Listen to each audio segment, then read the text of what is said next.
नमस्कार। आने वाली 30 तारीख को एक बहुत बड़ा प्रभाव सृष्टि में होगा। वो होगा केतु का राशि परिवर्तन और केतु कन्या राशि में आएंगे। चित्रा नक्षत्र में प्रवेश करना केतु का एक अद्वितीय असाधारण योग बनेगा। उसके पीछे कारण मैं क्यों बोल रहा हूं, क्योंकि उसके ठीक 2 दिन बाद शुक्र जो ग्रह है वो नीच राशि में प्रवेश होंगे और केतु के साथ संचरण करेंगे। उन पर किसी शुभ ग्रह की दृष्टि नहीं होगी। तो आप ये समझिए कि केतु का कन्या राशि में संचरण करना तथा उसके साथ शुक्र का मिलना, तो जैसे कि हम अक्सर बताते रहते हैं कि एक ग्रह का परिवर्तन भी समस्त 12 राशियों के भूमंडल पर प्रभाव डालने वाला होता है। एक राशि का परिभ्रमण करते ही सारा खेल बिगड़ता है या बनता है। डिपेंड करता है किस ग्रह के लिए वो मुफीद है या लाभदायक है, फेवरेबल है या उसके लिए हानिकारक है। जैसे कि कुंभ राशि के अष्टम भाव में केतु आएंगे और शुक्र भी होगा, तो कुंभ राशि का जो यहाँ समीकरण है वो बिगड़ता हुआ दिखाई देगा, क्योंकि कुंभ राशि का जो 9वां भाव भाग्य स्थान है और कुंभ लग्न का भी वो अष्टम आएगा। उनका जो मृत्यु भाव होगा वहां पर 2 ग्रहों की युति होना। केतु कष्ट कारक नाम से जाना जाता है कि केतु कष्ट देता है। क से केतु, क से कष्ट और क से कृमि। कृमि माने कीड़े, इन्फेक्शन, कीटाणु और कुत्ता, इनका कारक बताया गया है। और ये जो रेप्टिल्स होते हैं, ये जो जानवर होते हैं, छिपकली है, सांप है, या जो विषैले इंसेक्ट बाइट्स, जो इनके काटने से जो रोग उत्पन्न होते हैं वो केतु के कारण होते हैं। तो केतु महामारी का कारक बनता है और शुक्र जो है इस संसार के समस्त सुख और साधनों का कारक है। सोना, चांदी, परफ्यूम, कपड़ा, सुख के साधन, सोफा, गद्दे, लग्जरियस चीजों को इंडिकेट करता है या रिप्रेजेंट करता है। इन दोनों का एक साथ बैठना तो कन्या राशि को तो पीड़ित करेगा ही।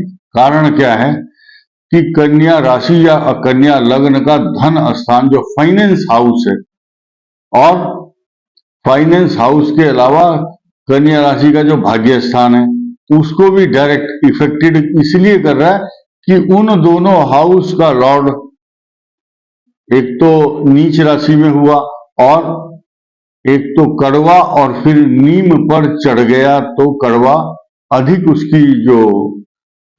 उसका जो शुभत्व का गुण है, शुभ गुण है, उनको समान रूप से नहीं रहने देता वो ग्रह। केतु के साथ इसका सम्मिलित युति करना, it may be cause of many harmful for कन्या राशि एंड कुंभ राशि। या जो आप देखेंगे जो मिथुन राशि है उसका जो चतुर्थ भाव है वो भी सुख साधनों को थोड़ा सा परेशान करता है।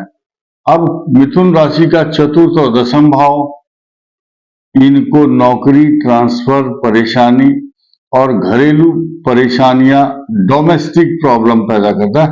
हालांकि बहुत सीरियस प्रॉब्लम नहीं होती, लेकिन वो छोटी छोटी समस्याएं ही उस राशि के व्यक्ति को मजबूर कर देती है कि वो उसका जो ध्यान है उधर पड़ा रहता है कि ये समस्या मेरे सामने एक चुनौतीपूर्ण समस्या है और इसको मैं कैसे दूर करूं। उस उधेड़ बुन में वो राशि वाला व्यक्ति लगा रहता है और उसके मन में चिंता, व्यग्रता, बेचैनी, उद्वेलित हो जाता है वो व्यक्ति। ये काम मिथुन राशि वालों का हो रहा है या होगा। नेक्स्ट वीक उनके लिए थोड़ा अशांति, भागदौड़, तनाव, चिंता। अब कर्क इन सब समस्याओं का जो लाभ है वो कर्क राशि वाले उठाएंगे। क्यों उठाएंगे? इनका मार्गी शनि वो जो भी उनको प्रताड़ना, पीड़ा, परेशानी देगा, लेकिन कर्क राशि के पराक्रम को इतना ऊंचा उठा सकता है, इतना सम्मान देगा। हालांकि कर्क राशि एक ऐसी राशि है, कर्क, कन्या और कुंभ, कर्क, कन्या, कुंभ तीनों के नाम क अक्षर से शुरू होते हैं। क से कन्या, कैसे कर्क और कैसे कुंभ। अब इन तीनों के लिए ही जो कारक बना है शुक्र, कन्या के लिए सुख का कारक इसलिए होता है क्योंकि भाग्य और धन का स्वामी, कर्क के लिए लाभ स्थान और चतुर्थ का स्वामी, और कुंभ के लिए चतुर्थ और भाग्य स्थान का स्वामी। ये याद रखने की चीजें हैं। क से कर्क, कन्या, कुंभ, तो इनको ये जो केतु है ये बाधा पहुंचाता है। सिंह राशि के लिए धन, कुटुंब, वाणी स्थान का स्वामी बुध है, लेकिन वहां पर केतु और शुक्र बैठ गए तो इनकी जो वाणी, आप अच्छा काम बनते बनते रोकने का काम ये दोनों केतु और शुक्र करेंगे। और अष्टम भाव में जो सिंह राशि का जो राहु होगा वो उनको शारीरिक कष्ट, व्यर्थ की चिंता, पैरों में कष्ट तथा गुप्त चिंताएं उत्पन्न कराता है। तुला राशि के लिए व्यर्थ के खर्चे, देखिए तुला राशि का स्वामी शुक्र, वो व्यर्थ के खर्चों में उसको उलझा रहा है। उसका स्वामी शुक्र नीच राशि में और केतु के साथ और 12th हाउस में। तीन खराबी स्पष्ट साफ साफ सामने दिखाई दे रही है। नीच राशि में जाना, केतु के साथ जाना और 12th हाउस में जाना, ये लॉस का कारक है। अचानक अनएक्सपेक्टेड खर्चे आपके सिर पर आएंगे। You should be very careful how to expense money. You should think about it very deeply. गंभीरता से समझें इस बात को। वृश्चिक राशि के लिए जहां इन सारे समीकरण अलग अलग होंगे तो चारों तरफ से खुशियों का, मान सम्मान के साथ पैसा, रिसोर्सेज ऑफ इनकम बढ़ते हैं। 16 नवंबर के बाद जो होगा वो अलग मैटर होगा, उसकी चर्चा हम बाद में करेंगे। लेकिन फिलहाल वृश्चिक राशि के लिए ये सुख सुविधाओं का जो आलम है, सुख सुविधाओं का जो समा है, मान सम्मान, पैसा, प्रॉपर्टी, जायदाद तथा तरक्की का टाइम, इसके सुख को आप उपभोग करेंगे अगले 20 दिन तक। इसके अलावा धनु के लिए चारों तरफ से खुशियां, मान सम्मान, तरक्की, भाग्य, बुद्धि में एक अच्छी आर्गुमेंट पावर आएगी, संतान के लिए अच्छा। जो स्टूडेंट धनु राशि के कंपटीशन के एग्जाम दे रहे हैं वो कहीं बाहर जाएंगे हॉस्टल में पढ़ने के लिए।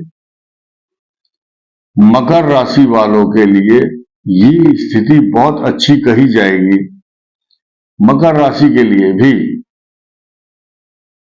जो शुक्र और केतु का जो कॉम्बिनेशन है ये इनके भाग्य स्थान में आएगा।